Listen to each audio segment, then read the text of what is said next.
In this 11th lesson on step-by-step into soloing, we're going to now have you playing the last two measures of the melody, the 11th and 12th measures to wrap up the solo.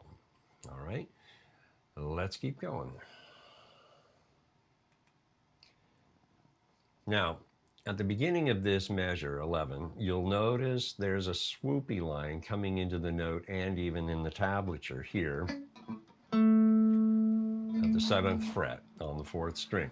This is a note carried over. It's a tie from the previous measure. So you're actually playing the last part of the 4th beat and then counting 1 and a 2 and a, holding it over into this measure.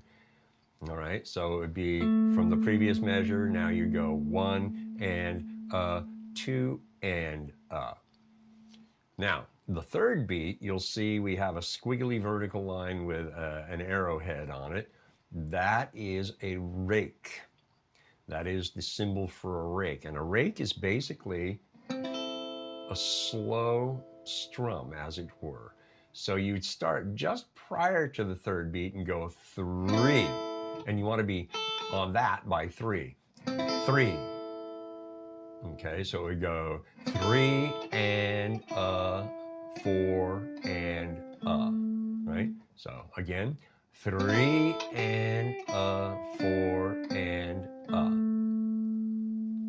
So the whole measure would be counted out like this.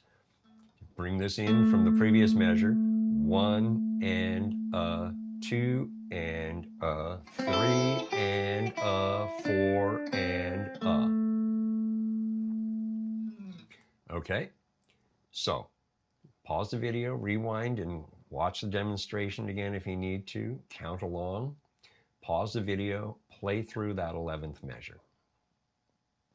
And then when you're ready to start, again, restart the video and we'll keep going. Okay, now,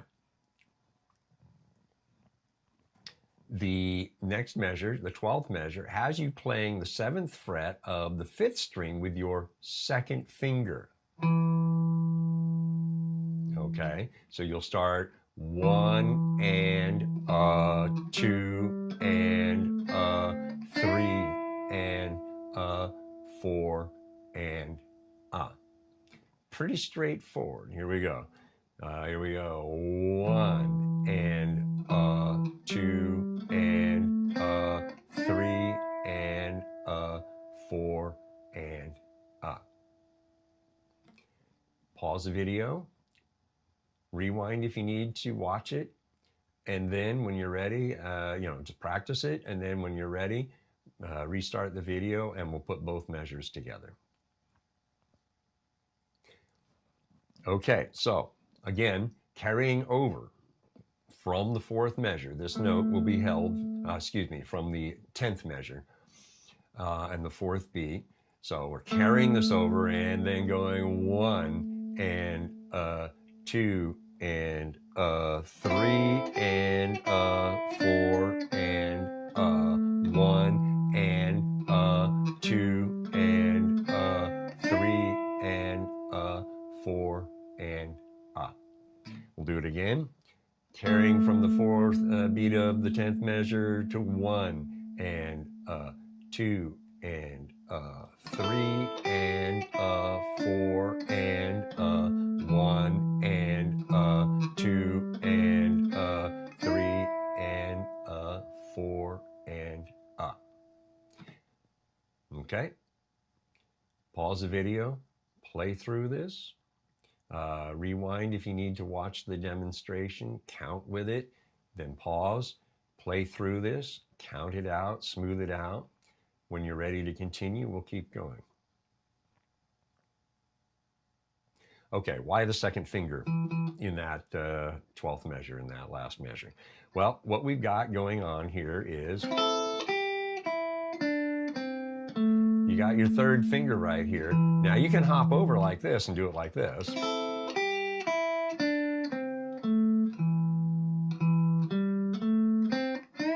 If you want, but for flow,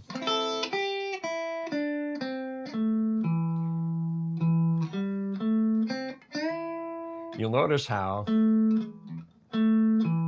those notes run into each other instead of a hesitation, because you've got these other notes running into each other.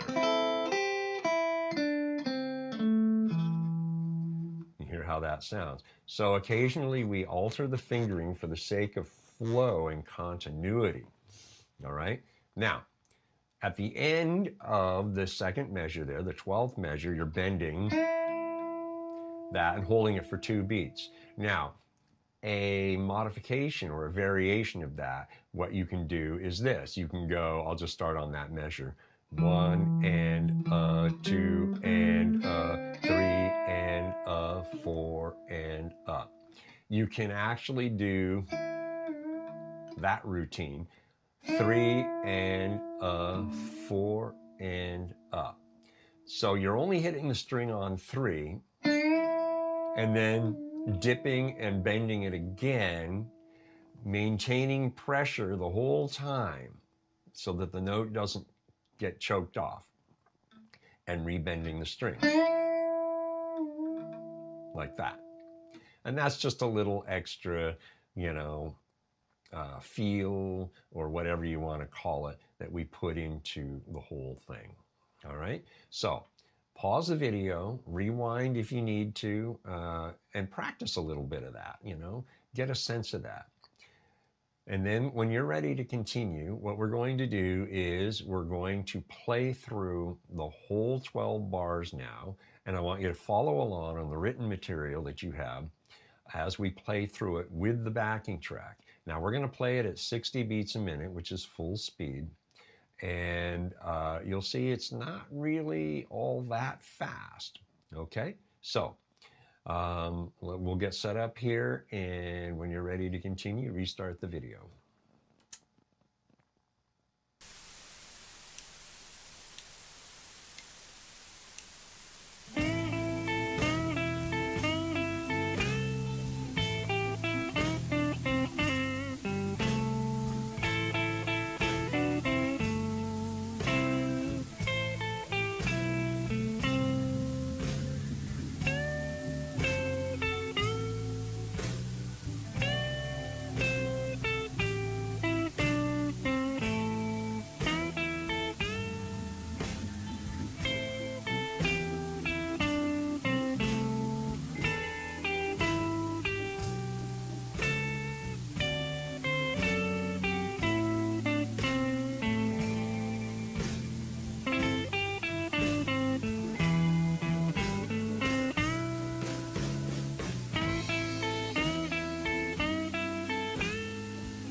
All right, there you go.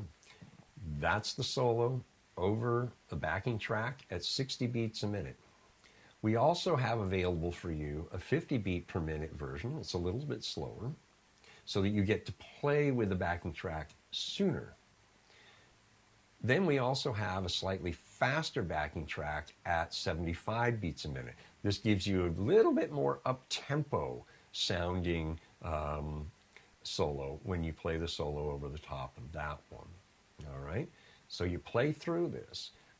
We've got the progression is 5 or 6 times through before it ends. I don't really remember.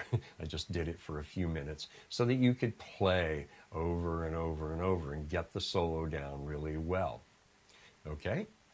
Now, another cool thing we want you to do is put on the backing track and then play the composed solo that you just learned the first time through the progression. The second time through the progression, what we want you to do is borrow from the first 6 lessons, because there's a lot of licks there, or you can deconstruct the written solo and put it back together the way you want it to sound, or you can bring in other licks from outside, this lesson series that you've learned from other places, and bring all 3 of those elements together to create your own solo. So what you'll do is the first, third, and fifth time, and so forth, you'll play the written solo. The second, fourth, and sixth time, and so forth, you'll play something that you were writing or figuring out or creating right there on the spot. This is how you work out learning to improvise. You just throw things out there, and if they sound good, awesome. Try to remember what you did. If they don't sound good, change them a little bit until they do. This is how we all learned to improvise, to make things up on the spot, to play stuff we've never played before in one respect.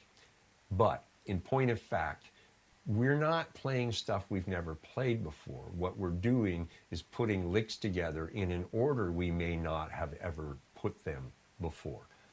We're taking from our vast catalog of licks that we've learned and memorized over the years, begged, borrowed, and stolen from other guitar players, or licks we ourselves have made up, putting them together and putting them out there in the middle of the solo section. So that's what we want you to do with this backing track. Play the written solo, first, third, and fifth, then make your own stuff up on the second, fourth, and sixth, and so forth, right? And just learn to play off the cuff. Learn to just play in the moment. You'll be surprised at what starts to happen as you get more comfortable doing that. And that's the whole idea, to become comfortable making it up right there, taking licks you know and injecting them into the solo, right? Because that's what we do. So that's what you need to learn to do. And you will learn to do it. Just keep at it. At first, it may not sound great. That's okay. You should have heard stuff I was doing when I was young. Right? Not so good. But over the years, I learned and honed my skill at doing things off the cuff that sound good. And that's what we want you to do. All right, one last thing.